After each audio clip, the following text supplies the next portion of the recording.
Direction la dune du Pilat en Gironde. Cette dune de sable majestueuse qui fascine les touristes. Problème, elle s'affaisse un peu plus chaque année. En un an, elle a perdu près de 4 mètres. Résultat, le sable qui s'écoule grignote un peu plus les terres et les campings du bassin d'Arcachon perdent un peu plus de place. C'est ce qu'a pu constater Hélène Terzian au camping de la Dune, alias le camping des flots bleus, popularisé par Franck Dubosc. Alors nous, notre emplacement, c'est l'emplacement qui est là. Donc on est quand même assez loin de la dune encore, donc on a encore quelques années devant nous avant que notre place soit prise par le sable. Si Grégory envisage déjà que son bungalow place E26 soit un jour enseveli, c'est parce qu'il voit bien que le camping où il passe tous ses étés depuis 9 ans se métamorphose. On a connu, nous, le terrain de volley au pied des escaliers.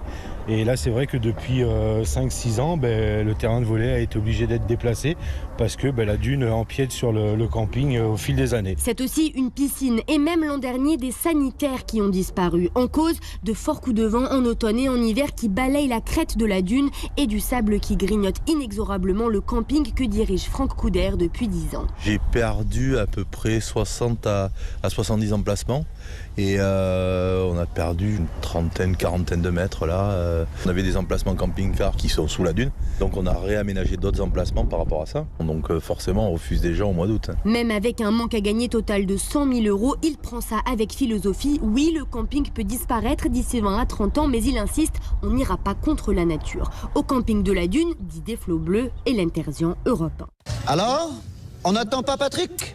Et voilà pour Dubosc. conclure ce journal, Franck Dubosc, merci. C'était le journal d'Émilie Daise.